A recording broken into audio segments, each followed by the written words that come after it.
Welcome po sa inyong lahat. Amen. At ito po yung pangatlong what I call teachings about soul winning. Sa church ho natin ay meron ho tayong ilang pagbabago sa ating when regards to our cell meetings, we are launching our digital altars. So importante po ito kasi last week ilang mga leaders lang yung nakausap ko, no? Yung tinuro ko nung nakaraan do sa ibang hindi nakaget ng mga gagawin natin. Because the world is changing at it's important that we are engaging in our digital altars. Nag-share na tayo ng gospel at one of the things that effective ngayon sa soul winning or doing the cell is yung tinatawag na digital altars. So we are doing cell groups digitally rin. Hindi lang tayo face to face. Digitally rin, meron rin tayong tinatawag na digital altars. Okay? Meron tayong ipapakita ngayon sa inyo. Importante ito para maintindihan natin yung Ezekiel. Nakita ko lang ito kanina sa Facebook and I was looking for a material. Responsibility of being a spiritual watchman, someone called to warn and care for God's people. God compares Ezekiel to a watchman, a guard tasked with warning the city of impending danger. If the watchman sounds the alarm and people do not listen, the responsibility falls on them. But if the watchman fails to warn them, he is accountable for their blood. God makes it clear that everyone is accountable for their own choices. He takes no pleasure in the death of the wicked, but desires that all repent and live. Ezekiel 33 reminds us of the seriousness of our role as spiritual watchmen and the urgency of sharing God's message with love and truth. It also challenges us to live in obedience and genuine repentance, trusting in God's mercy at all times. Prayer. Lord, give me... Ezekiel chapter 30. Sige, ulitin natin. Isa pa. Ezekiel chapter 33 is a powerful passage describing the responsibility of being a spiritual watchman, someone called to warn and care for God's people. God compares Ezekiel to a watchman, a guard tasked with warning the city of impending danger. If the watchman sounds the alarm and people do not listen, the responsibility falls on them. But if the watchman fails to warn them, he is accountable for their blood. God makes it clear that everyone is accountable for their own choices. He takes no pleasure in the death of the wicked, but desires that all repent and live. Ezekiel 33 reminds us of the seriousness of our role as spiritual watchmen and the urgency of sharing God's message with love and truth. It also challenges us to live in obedience and genuine repentance, trusting in God's mercy at all times. Prayer. Okay, sige, let's pray. Heavenly Father, we thank you, O Lord, and we pray, Panginoon, na ang aming pag-aaralan ngayon about the necessity of soul winning would really wake us up, Lord, as spiritual watchmen. We are tasked by God to warn the people in our time, Lord, that sin and compromising to the world is our obligation to tell the people, Panginoon, na merong impending danger sa kanilang buhay. Lord, we pray that you would speak to us through your word, would change us, our attitude towards soul winning and making disciple. We pray, O God, that your word will really truly impact our lives today and makita ho namin yung importance, Panginoon, yung necessity of soul winning, Lord. Thank you, Lord. Bless everyone. In Jesus' name, amen and amen. So, yung chapter 3 ng Ezekiel is a prophetic warning. Actually, si Ezekiel was a counterpart of Jeremiah and Daniel na buhay sila ng panahon ng Babylon. This is the captivity. Israel bumagsak na and the kingdom was shattered by the Babylonian kingdom, the Assyrian, at na-captive na po sila. At around 25 years old si Ezekiel, 30, when he received the, what you call the prophetic ministry. At dito may nagpakita sa kanya na anghel, nakasakay sa parang mga sa espiritu, binuhat siya ng espiritu at nailapag siya sa lugar tinatawag na Tel Aviv. Ngayon yung Tel Aviv, nasa Israel ngayon yun, Tel Aviv. Now, the thing is, it is so powerful, but because in our time, we are what we called in the Bible the watchman. Ano yung tawag ka kay Israel kasi sa chapter 3 is the watchman. Ang trabaho ng watchman, mag-warning ka. Kapag ka merong impending danger, papatunogin mo yung trumpet, patutunogin mo. Pag pinatunog mo yung trumpet at hindi sila nakinig, kasalanan nila yon. Nag-warning ka. Pero pag hindi mo, alam mong may danger na darating at hindi ka nag-trumpet, kasalanan mo yon. Kasama ka sa mga taong mahuhusgahan because you never warned them. So what does this tell us? This tell us of soul winning. Ay, listening. Pinapakita nito yung soul winning ay napaka-importante, bahagi na ito ng ating buhay at pananampalataya. In fact, dito lang ho, makikita ho natin kung tayo ay merong buhay at pananampalataya, tayo po yung mga watchman ng Panginoon. Amen? As a Christian, you are tasked by God to be a watchman. Walang Kristiyano na hindi watchman. Pag hindi watchman, hindi Kristiyano. Ganun kasimple lang po yun. Kasi, mamaya, makikita nyo yung pinaka-role natin as a Christian sa end times. Because mahalagang alam natin na ang role ng church sa end times is really nasa mga huling panahon na po tayo, mga kapatid. We do not play church. We do not just go here and be comfortable with our lives. We have a task and we are watchmen. Sabihin mo nga sa katabihin mo, watchman ka pala. Di ba? So pag tinignan ho natin yan, pinapakita dito sa Ezekiel na soul winning is not optional, it is a divine assignment, mga kapatid. Hindi option to na magsi-cell group ba ako, magdi-disciple making ba ako, magwi-win ba ako, pastor. Hindi po optional yun. Pag ikaw nakilala mo si Kristo bilang Diyos at tagapagligtas, you are tasked, you have been given an assignment by God to be a watchman. So basahin natin Ezekiel 3:11. Ano sabi rito? And go get the captives to the children of your people and speak to them and tell them, thus say the Lord God, whether they hear or whether they refuse. So ang task ni Ezekiel, sabihin, kung makikinig sila o hindi, hindi mo problema yun.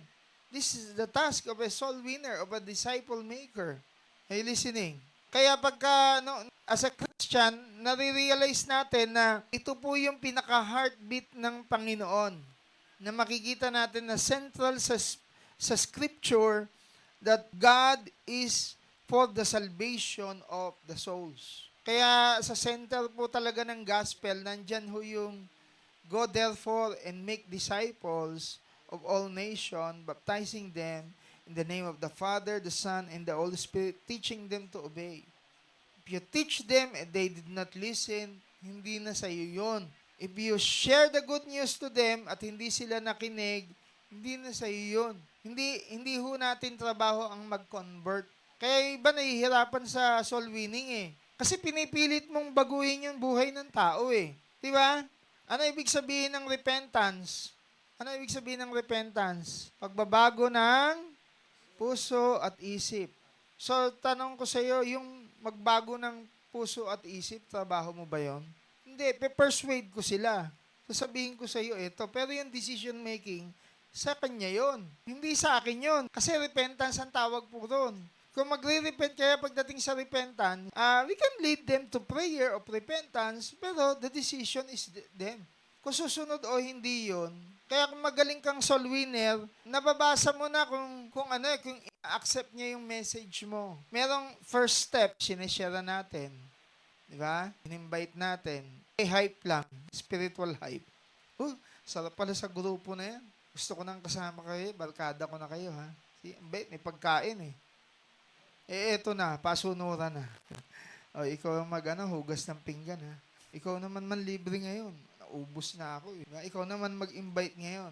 Yan na yung makikita mo na nakikita natin. Akala ko ba mahal mo si Lord?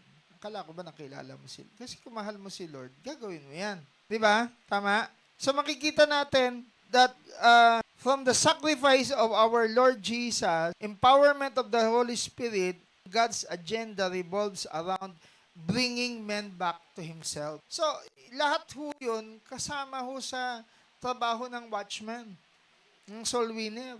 Yung magbahagi ng Word of God, maghasik, dapat ginagawa natin. Yung mag-disciple making, dapat. Yung mag-consolidation, dapat. Iisa lang po yan. Hindi ho magkakaiba yan. Yung maging cell leader, iisa lang ho yan. Trabaho ho ng nagwa-warning yan. Trabaho ng watchman. Gusto magbago ng mga tao, hindi. Sabi ni pastor, ano lang ako evangelist lang ako. Gusto na magbago, pupunta, malapit sa iyo. Hindi mo ipa-follow up? Ano bang klaseng watchman yan? Ha? Kaya tayo tinuturuan ho tayo talaga na bumaba ang Panginoong Hesus rito. He show us the way. He get to the cross. At bago siya pumunta sa langit, He assured that He is coming back sa mga disciples. So, complete package po yung kaligtasan ng mga tao. Nung linigtas tayo ni Jesus sa cross, nag-provide siya ng 12 disciples who will continue the work of the ministry. Nag-iwan pa rin ng Panginoon ng banal na spirito na magko-convict. Pagkatapos, may mga church fathers pa siya na nagpapatuloy. Tapos nakita natin sa Bible, may mga martyr pa na matay para sa talagang nag-stand sila kay Nero. Pinapatay sila, sinusunog ng buhay, kinakain ng leon. Nasa nasa history ho, ng church history. Amen? Nagkaroon ho ng mga denomination, ng mga churches, ang tinatawag na denomination ng mga Protestant, mga Orthodox, Catholics, no? Nakikita ho natin lahat ho yan, yung history ng church. Kaya makita niyo, we have no excuse. Even the Bible, the Word of God is there upang makita ho natin that God is progressively doing. Meron ho nga ngayon sa mga Iran, nakapanaginip sila ng isang tao na nakaputi. And they called it Jesus. Si Isha. Sa Quran, tawag nila si Isha. Nagpakita sa kanila si Isha. Tapos linid sila sa isang pastor.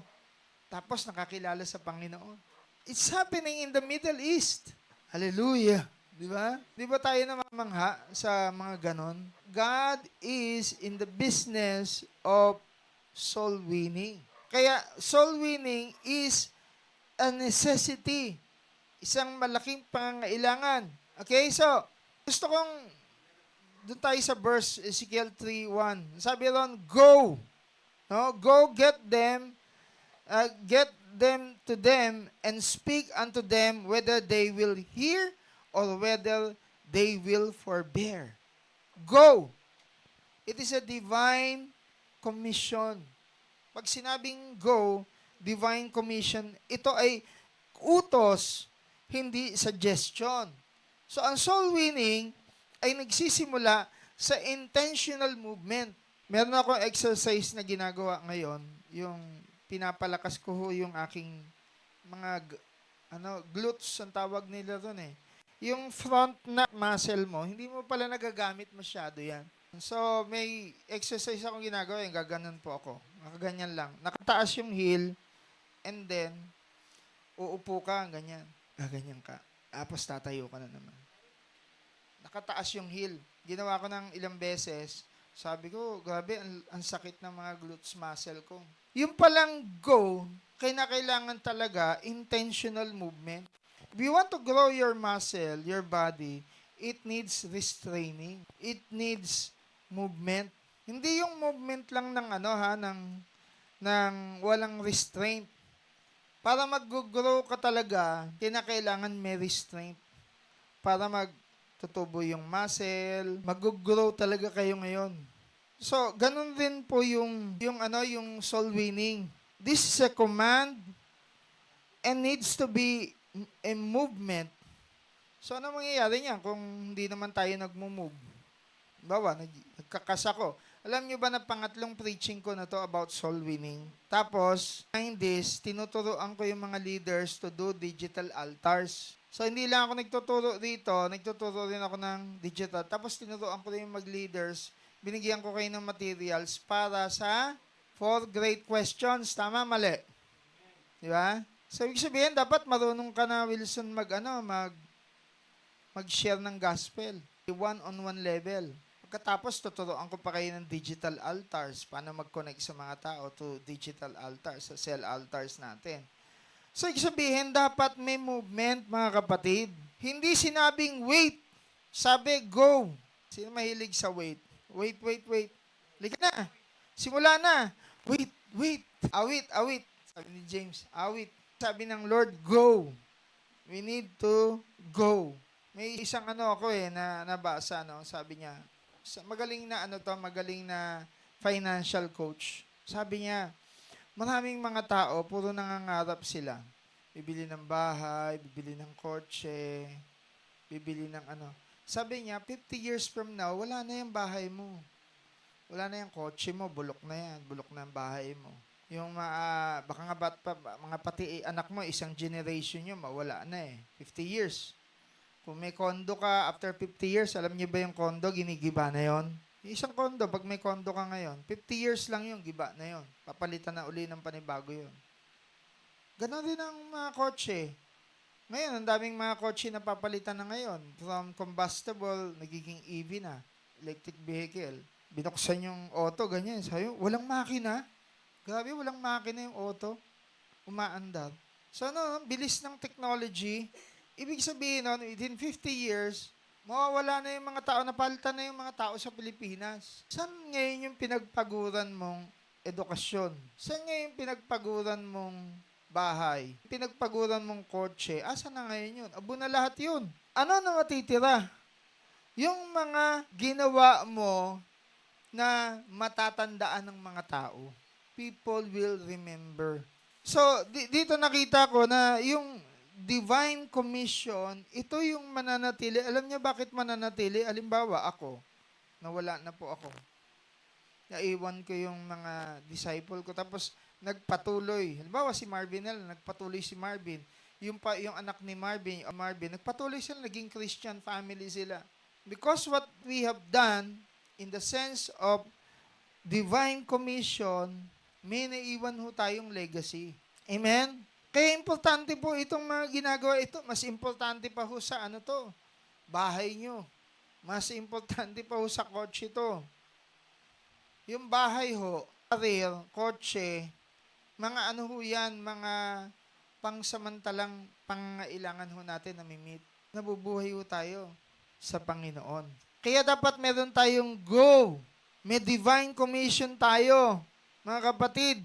Amen? Kailan ka huling humayo? Sabi ko, Lord, dapat talaga maging mahusay ako sa finances ko kasi grabe, pagka may gusto akong gawin, talagang magastos. Kahapon sabi ko, 3 tao yung minute ko. Minute ko yung praise and worship, minute ko si Marvin, tapos may minute ako isang disciple. Gabi, yun lang oras na yun. Naubos yung oras ko Pagdating sa gabi, exhausted na ako. Hindi ko pa makita ang work yun. Hindi ko pa kinoconsidered work talaga. Routine ko lang po yun. So, importante po talaga na may gawin po tayo, mga kapatid. God did not say, wait. He says, go. Number 2 is, get. Ibig sabihin, number 2, get thee to them. Ibig sabihin, the ministry of proximity. Ibig sabihin, meron hong mga tao na pinaaabot sa atin. Hindi building. Evangelism requires reaching people where they are. So, pagka sinabing proximity, dapat yung physical, apektado yan. Emotional, spiritual. Yan ang kailangan ng proximity. Ay, listening. Sino ba nandito? Nakaharap kayo sa smartphones. Are you taking notes? Or are you... Pakisita nga mga watchman dito Pag yung katabi mo, hindi nagno-notes.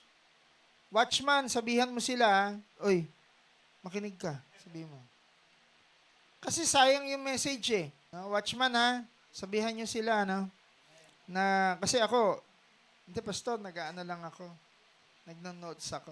Pero kayo dyan, nakikita nyo, watchman kayo, Again, so, When we said proximity ng ministry ay pumupuntas sa mga tao. Yung physical, inaalam natin yung pangangailangan nilang physical, emotional, spiritual.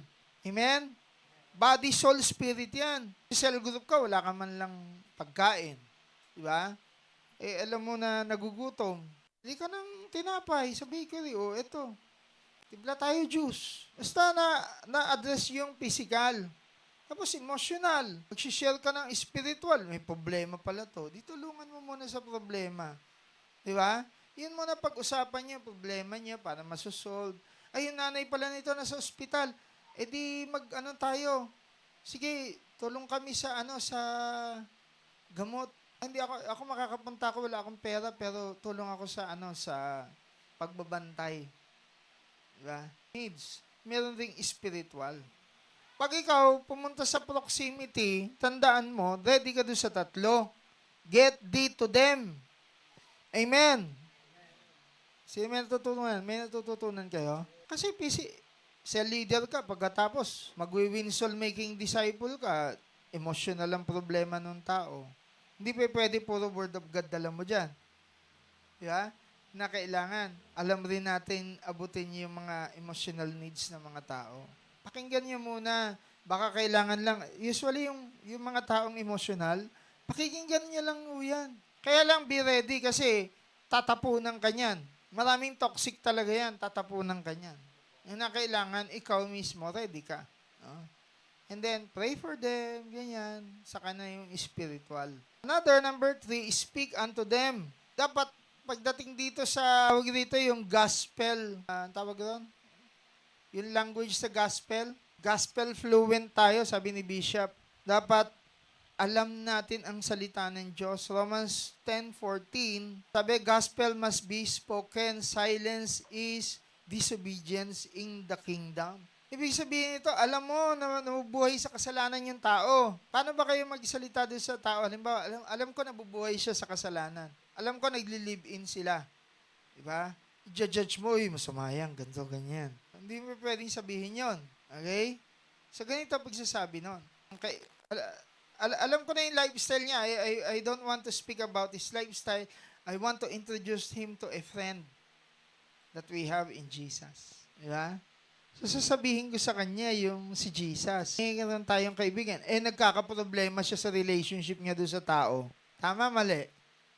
Relationship yan kakaproblema sila. Alam mo, meron akong isang kaibigan, hindi ka iiwan. Pangalan niya, Jesus. Mahal ka niya. Hindi ka niya hindi ka bibiguin. Iiwan ka ng mga kaibigan mo, pero siya hindi ka niya iiwan. So, in that way, I've spoken the word. I have communicated the gospel. Ang mahirap, alam mong may ginagawang masama yung tao, kaharap ka, pagkatapos hindi ka nagsalita. Hindi mo na kinakailangan sabihin na makasalanan ka, itong buhay mo, ganyan. Hindi mo kinakailangan. That's condemnation. Hindi tinuturo ng scripture yan. Amen? Depende yan kung sabihin niya talaga na, pwede ba be frank to me, sabihin mo sa mga nakikita mong mali sa akin. Sabihin mo, be brutal. Sabihin niya sa iyo. Sabihin mo kung ano yung mali ko talaga. Aayusin ko buhay ko. Be brutally frank. Ayun, sasabihin ko. Pero pag hindi payagang magsalita ng ganon, I will just share the gospel, the good news. Kasi ang dami nating pwedeng pag-usapang magagandang bagay. Amen? Magkakaibigan kayo. May mga pag-uusapan doon sa mga kaibigan niya. Mga kaibigan natin, may mga flaws ho yan mga tao. Pero pwede niyong pag-usapan, especially kung marami kayo, yung magagandang bagay doon sa tao. No? Pero pag-usapan yung hindi maganda na yon. Amen? Nakakasira na ng relationship yon. Kaya nga yung goal natin is to really speak responsibly of communication. Our words should be words of encouragement, of love. Amen? Sa Bible, hindi ho tinuturo na judge one another. Sabi ng Bible, love one another. Care for one another. May sabi pa nga sanin mo yung burden. No? Care one another's burden. Yan ang utos ng Bible sa atin. Amen? So, we speak responsibly. Whether anong level ng Christianity ng tao, dapat hindi po tayo silent sa kingdom ng Panginoon. Maraming paraan para sabihin sa mga tao na i-approve ng Diyos ang lifestyle na yan. Amen? Introduce to them the good news, the love of Christ. Kaya nga dapat maging gospel fluent po tayo eh. No? Amen? Ikatlo is whether they will hear or forbear the call to faithfulness. Our assignment is not result. It is what? Obedience. Number 4, Dave. Ang assignment natin, mga kapatid, hindi po siya result-oriented. It is obedience. Kaya napansin nyo, no? Sa soul winning, talagang may process sa mga tao. We share the good news as much as possible kasi sa dami ng nabahaginan mo, mas marami ho talagang tutugon sa salita ng Diyos. Hindi naman lahat ho yan tutugon sa Word of God. Pero nakikita sa isang cell leader o isang disciple maker yung obedience niya, may result talaga. But the result is just an outcome of our obedience. Whether they receive Jesus or not, it's up to them. Amen? Kaya lang ganito yan, ako binabalikan ko. Sinerang ko na ito, tapos sinerang ko uli. Sinerang ko. Pag may pagkakataon magsalita ako doon sa tao, kasi may relationship na ako doon eh. Ba't ko sasayangin? O di pagka dumaan uli yung pagkakataon, sinerang uli kita. Hindi ako hihinto. Why? Because that is the call to what? Faithfulness. Ako hindi ko pwedeng maliitin ang salita ng Diyos. God's word is powerful. It cuts to the dividing soul and spirit. Sabi sa Hebrews. Kaya assignment natin yan, we are not responsible for conversion. We are responsible for presentation. The way our finances, we present ourselves to the Lord pleasing. Kaya nga, sabi ng Bible, Romans chapter 12, that we live a life that is pleasing to God. Pagka tayo kasi pleasing to God, pleasing to the people rin tayo eh. Marami ho kasi hindi pleasing eh, hindi faithful.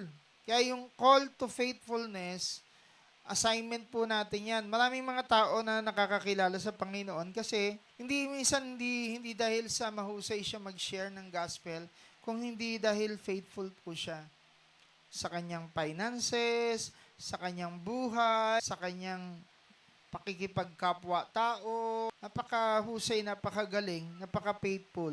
Kaya yung mga tao, naglalapitan. Amen? Responsibility po natin yan, the call to faithfulness. Amen? Responsibility ho natin yan. So, necessary po ang soul winning. Mabilis lang to, no? I'll give you 5 necessity of soul winning. It is God's supreme priority. Bigay mo lang yung 5 na to. It satisfy the travail of Christ. Travail, o pag sinabing travail, yung suffering, yung cross ni Jesus, na-satisfy. Parang ganito eh. Sayang yung blood ni Lord. Alam mo bakit? Kasi sa buhay mo, wala naman lang naligtas. Parang nasayang yung sakripisyo ni Jesus. Sabi dito, satisfy the travail of Christ. No? Number 3 is, it rescue mission from eternal destruction. Meron na hong hatol sa mga tao. Anong hatol? Wawasakin talaga sila, papatayin. That sin shall die. Sabi sa Ezekiel, yung kaluluwang nagkasala, mamamatay. Automatic na po yan, mamamatay. Lahat ng nagkasala, impyerno na po yan. Ngayon, rescue mission po yan. Dahil naka-line up na ho siya sa impyerno, ang gagawin ho natin talaga, i-rescue ho natin yung mga tao. So, totoong may impyerno, totoong may langit. Amen? Soul winning is not just preaching, it is a rescue operation. From darkness to light, from death to life, from hell to heaven. Number 4, it is proof of true spirituality. So, di ba sabi, tell me who you are, I will tell you who you are.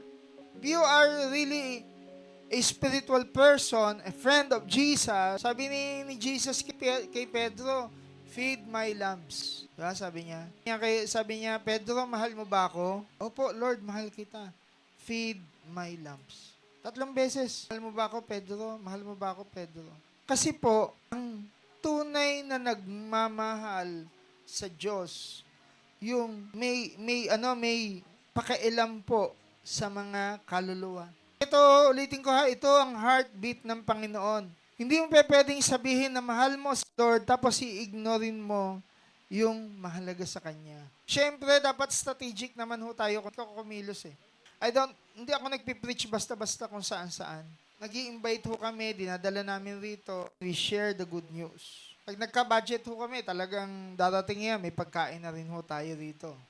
At matatapos po tayo. But ang care po natin talaga yung mga kaluluwa. And number 5, it is the purpose of the Holy Spirit's power. Yung kapangyarihan ng banal na Espiritu, mga kapatid. It's not about just speaking in tongues. It's spiritual display na tayo ay mga eyewitness ng Panginoon. Amen? Power is for purpose and purpose is souls. Ulitin ko, power is for purpose. Dapat ang kapangyarihan natin may purpose. At ang purpose ay para sa kaluluwa. Yan ang purpose of the Holy Spirit. Amen? Kaya ho tayo bibigyan ng kapangyarihan to be witness.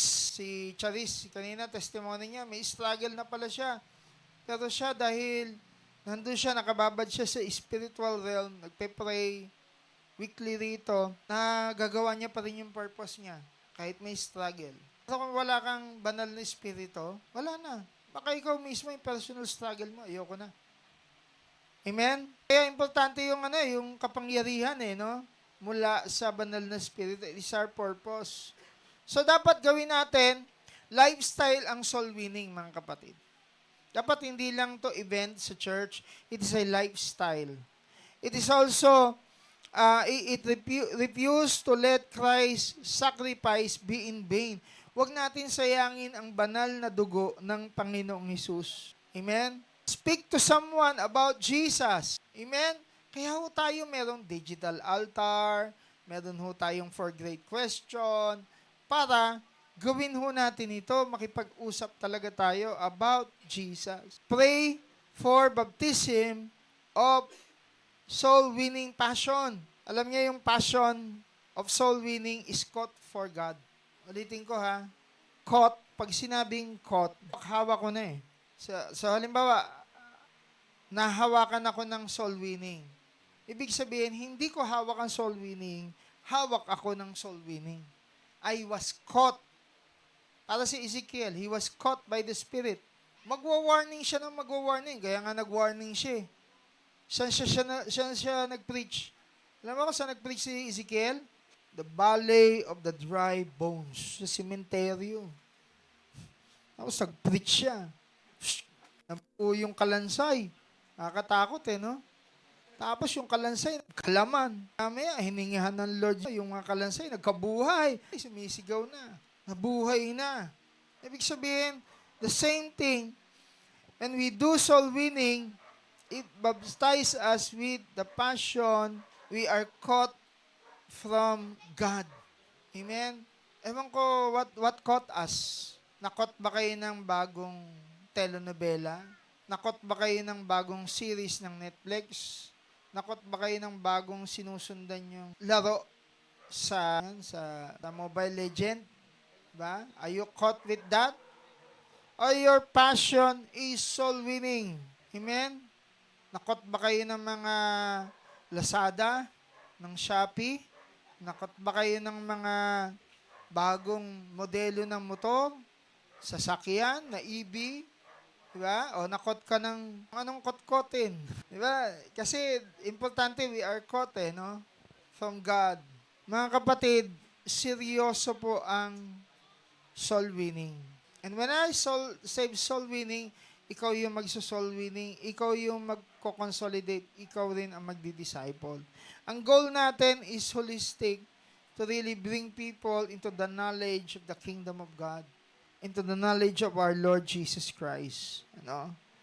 The closer you get to God is the more you feel what He feels. Ang problema sa atin, ang layo natin kay Lord. Kaya hindi natin ramdam yung heartbeat ni Lord. Kaya sa mga gustong mag-soul win, spend time in prayer. Hello, nandiyan ba kayo? Spend time in prayer. Meron ho tayong commanding the day every week. Punta kayo doon 1 beses, 2 beses. Kung nasa HO kayo, puntahan nyo lagi ho yun. Alam nyo, 1 buwan lang, soul winner ka na. Alam mo bakit? Kasi ang lapit mo kay Lord eh. Amen? At the center of God's heart is soul. If you truly walk with God, you cannot escape the burden of the soul. Pwedeng escaping yan. My burden is souls. And we really need to bring people to Christ. Amen? Tayo po, let's pray. Father, baptize us, Panginoon. Lord, yung zeal, unquenchable zeal for soul winning, Lord, I pray, O God, that we would receive the seal of soul winning, Panginoon. Lord, sa oras na to, hayaan mo ang buhay namin maging lalagyan ng mga kaluluwa, the vessel for the rescue of souls, Lord. Panginoon, gamitin mo ang bawat isa sa amin to bring men from darkness to light, into your marvelous light, Lord. Lord Jesus, we pray, you will not let us, huwag mong hayaang masayang iyong ginawa sa krus, Panginoon. Lord, your cross is empty, and every one of us, every people, represent a cross. At bawat mga taong nangangailangan ng iyong bugtong na anak na si Jesus, Lord, madala ho namin sila sa liwanag. Maraming mga tao nadidiliman ng buhay, sobrang gulo, chaotic ng kanilang buhay. They just living to survive. And here we are, nasa kaliwanagan mo, maayos ang buhay. Lord, huwag mong gawing walang movement ang buhay namin. Make us be the barrier of light. Sabi ng Bible, we are the light of the world. At dapat nakikita ng mga tao ang liwanag po namin. Lord, gawin mo kami, Panginoon, na liwanag sa kadiliman na ito. At dalhin ang mga tao, Panginoon, sa kaliwanagan ng iyong buhay na nagbibigay ng kaligtasan, O Panginoong Hesus. I pray, O Lord, that everyone here, Panginoon, magkaroon ho kami ng passion to win souls. Hindi lang yung alam na namin mag-share, kung hindi talagang intentionality, movement, Lord, na kami mag-reach out ho kami sa mga tao. Gaano man ho si ka-difficult yung mga tao, Lord, help us, O God, to have a passion for soul.